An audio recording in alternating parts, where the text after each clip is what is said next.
அன்பார்ந்த நேயர்களுக்கு சமீபத்தில் 4 கோடி ரூபாய் சென்னையில் பிடிபட்டிருக்கு. அந்த பிடிபட்ட ரூபாய் 4 கோடியை பின்னால் மறைஞ்சு கொண்டு பிடித்து கொடுத்தது யார் அப்படிங்கிறதான் இப்போ பெரிய சர்ச்சையாக இருக்குது. பாஜக வேட்பாளருக்காக போன அந்த பணத்தை பாஜக நிர்வாகியே போட்டு கொடுத்து மாட்டி விட்டுட்டாரு அப்படிங்கிற பேச்சு இப்போ பரவலாக பேசப்படுது. இதில் என்ன உண்மை இருக்குது, என்ன நடந்துச்சு அப்படிங்கிற தகவலை சில நிமிடங்கள் நீங்கள் கவனமாக கேட்டு இது பற்றிய உங்களுடைய கருத்துக்களையும் நீங்கள் இந்த கமெண்ட் செக்ஷனில் கமெண்ட்ஸ் பண்ணுங்கள். திருநெல்வேலியில் வரக்கூடிய 2024 நாடாளுமன்ற தேர்தலுக்கு பாஜக தரப்பில் போட்டியிடுறவர் தான் நயினார் நாகேந்திரன்.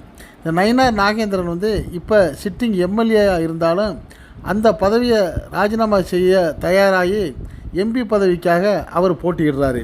இந்த நிலைமையில் அவர் மிகப்பெரிய ஒரு தொகையை செலவழித்து எப்படியாவது நான் எம்பி ஆயிடணும், ஒருவேளை பாஜக மத்தியில் ஆட்சி அமைத்தால் தனக்கு ஒரு மத்திய அமைச்சர் பதவி கிடைக்குங்கிற கனவுல தான் அவர் இந்த எம்பி தொகுதியில் போட்டியிடுறாரு.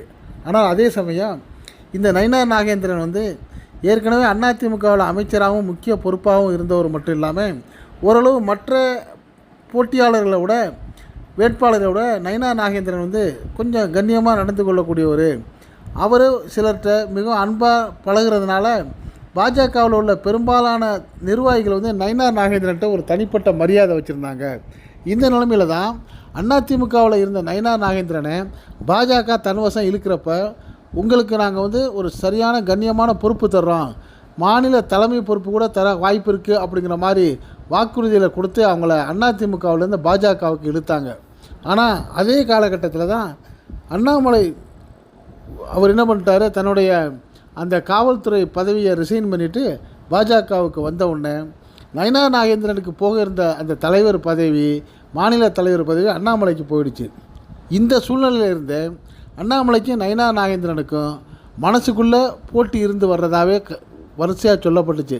இப்படி இருக்கிறப்ப இந்த அண்ணாமலை அவர்கள் 21 வேட்பாளர்களை தமிழ்நாட்டில் பாஜக தரப்பில் களமிறக்கினாலும் அண்ணாமலை அவர்களுக்கு தான் நிற்கக்கூடிய அந்த கோவை தொகுதியில் ஒரு பெரிய அளவில் ஓட்டு கிடைக்க வாய்ப்பு இல்லை, ஒருவேளை தனக்கு டெபாசிட் போனாலும் போயிடுமோங்கிற ஒரு கவலையில் எப்படியாவது நம்ம ஜெயிக்காட்டியும் பரவாயில்ல, டெபாசிட்டை வாங்கிடணும், அதிகமான ஓட்டுகளை வாங்கிடணும் அப்படிங்கிறதுல கண்ணும் கருத்துமாக இருந்து எல்லா விதமான முயற்சிகளையும் தன்னுடைய கோவை தொகுதிக்கே அவர் திருப்பி விட்டுருக்காரு அப்படிங்கிற ஒரு செய்தி பாஜகவில் ஒரு சில தலைவர்களுக்கு ரொம்ப வருத்தத்தையும் முகச்சுளிப்பையும் ஏற்படுத்தியிருக்கு.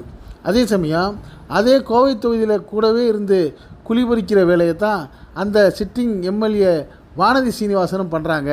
காரணம், தனக்கு இருக்கிற அதிகாரத்தை இந்த அண்ணாமலை குறைக்கிறதுக்கு முயற்சி பண்ணுறாரு அப்படிங்கிற மாதிரி வானதி மனசுக்குள்ளே ஒரு கணக்கு போட்டு வானதி ஆதரவாளர்கள் சில அதிமுககாரர்களோடு சேர்ந்து கொண்டு இந்த அண்ணாமலையை தோற்கடிக்கிறதுக்கான முயற்சிகளை உள்குத்து வேலையாக செஞ்சுக்கிட்டு இருக்கிறாங்க.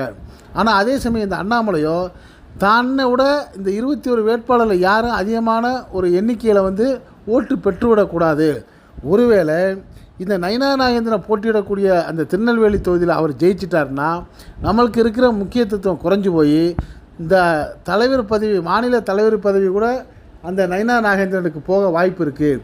அது மட்டும் இல்லாமல் பாஜக இவருக்கு ஏற்கனவே கொடுத்த வாக்குறுதி போல் மத்திய அமைச்சர் பதவி கொடுத்துட்டா நமக்கு எந்த மரியாதையும் இல்லாமல் போயிடும், நம்ம விட யாருமே மேலே வந்துடக்கூடாதுன்னு தன் கட்சிக்காரங்க எல்லாரையுமே அவர் தோற்கடிக்கிறதுக்கான ஒரு சூழ்ச்சியை அண்ணாமலையே செய்கிறாருங்கிற செய்தியை பாஜகவில் அண்ணாமலையை பிடிக்காத சிலர் வெளியிடுறாங்க. ஆனால் அதே சமயம் மாநில தலைவராக இருந்துக்கிட்டு மற்றவங்கள ஜெயிக்க வச்சா தானே அவருக்கு டெல்லியில் மரியாதை, அவர் எப்படி தோற்க வைக்க முயற்சி பண்ணுவார் அப்படின்னு அவருக்கு சப்போர்ட்டாக பேசுகிற அந்த தாமரை சொந்தங்களும் பேசத்தான் செய்கிறாங்க. ஆனால் குறிப்பாக அண்ணாமலையோடைய டார்கெட் நயினார் நாகேந்திரன் மேலே தான் இருக்குது. அதனுடைய விளைவாக தான் நயினார் நாகேந்திரன் தேர்தல் செலவுகளுக்காக வாக்காளர்களுக்காக பணம் கொடுக்கறதுக்காக எடுத்து செல்லப்பட்ட அந்த 4 கோடி ரூபாய் பிடிக்கிறதுக்கு போட்டு கொடுத்ததே அண்ணாமலை தரப்பு தான் அப்படிங்கிற ஒரு குற்றச்சாட்டு வருது.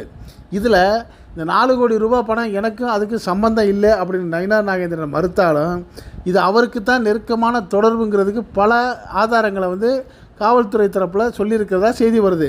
எப்படின்னா, சென்னையில் உள்ள ப்ளூ டைமண்ட் ஹோட்டலில் மேலாளராக இருக்கிற சதீஷுங்கிறவரும் அவருடைய சகோதரராக இருக்கிற நவீன்கிறவரும் அது மட்டும் இல்லாமல் திருநெல்வேலியில் பாஜகவுடைய ஒரு நிர்வாகியாக இருக்கிற பெருமாள் என்கிற 3 பேர் தான் என்ன பண்ணியிருக்கிறாங்க, அந்த எக்மோர்லேருந்து நெல்லை செல்லக்கூடிய அந்த ரயிலில் வந்து ஏசி கோச்சில் பயணம் பண்ணியிருக்காங்க.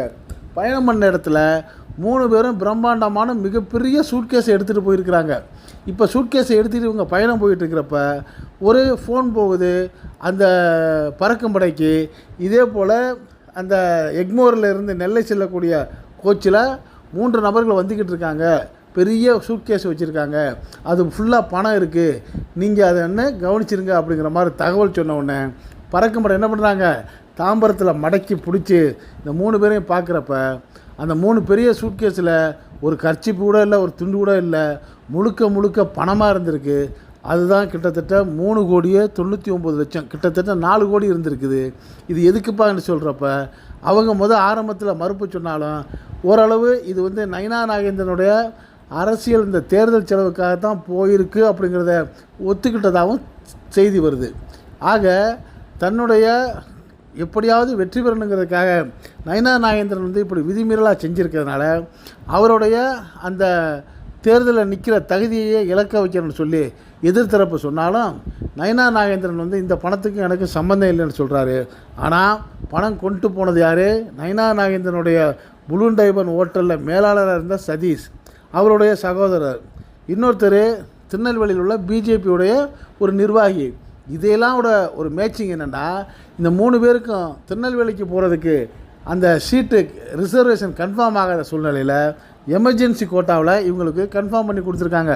அது யாரோட எமர்ஜென்சி கோட்டாவில்னா நயினா நாகேந்திரனுடைய எமர்ஜென்சி கோட்டாவில் தான் இந்த டிக்கெட்டை வந்து கன்ஃபார்ம் பண்ணியிருக்காங்கிறது இது மேற்கொண்டு கன்ஃபார்ம் ஆகி இந்த பணம் கிட்டத்தட்ட நயினா நாகேந்திரனுக்கு உரிய பணம் தான் அப்படிங்கிற மாதிரி ஆதாரப்பூர்வமான சூழ்நிலையில் வந்திருக்கிறதுனால இது இன்கம் டேக்ஸ் வந்து மிக கடுமையான நடவடிக்கை எடுக்கும். இது சம்பந்தமாக தேர்தல் ஆணையமும் மிக கடுமையாக நடவடிக்கை எடுக்கிறதுக்கான வாய்ப்பு இருக்குன்னு பேசப்படுது. ஆக பாஜக நாங்கள் யாருக்கும் பணம் கொடுக்க மாட்டேன்னு வாய்ச்சவடால் விட்டாலும் எல்லா இடத்துலையும் பணத்தை வச்சு விளையாடுறாங்கங்கிறது தான் எதிர்த்தரப்பு சொல்லக்கூடிய செய்தியாக இருக்குது.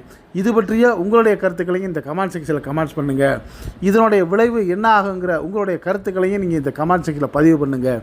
இந்த செய்தி பிடிச்சிருந்தா இதுக்கு ஒரு லைக் கொடுக்குறதோட இந்த செய்தியை உங்கள் நண்பர்களுக்கும் உறவுகளுக்கும் ஷேர் பண்ணுங்கள். இதே போன்ற அரசியல் நிகழ்வுகள் உடனுக்குடன் உங்களுக்கு வந்து சேர இதுவரை நம்ம சேனலுக்கு சப்ஸ்கிரைப் பண்ணாதவங்க சப்ஸ்கிரைப் பண்ணுங்கள். மறக்காமல் பக்கத்தில் இருக்க பெல் ஐக்கானை கிளிக் பண்ணுங்கள். அப்போ தான் நம்ம போடக்கூடிய ஒவ்வொரு செய்திகளும் உடனுக்குடன் உங்களுக்கு வந்து நோட்டிஃபிகேஷன் காட்டும். நீங்கள் விரும்பியதை பார்க்கலாம். என்று மனைந்திருப்போம். நன்றி, வாழ்த்துக்கள்.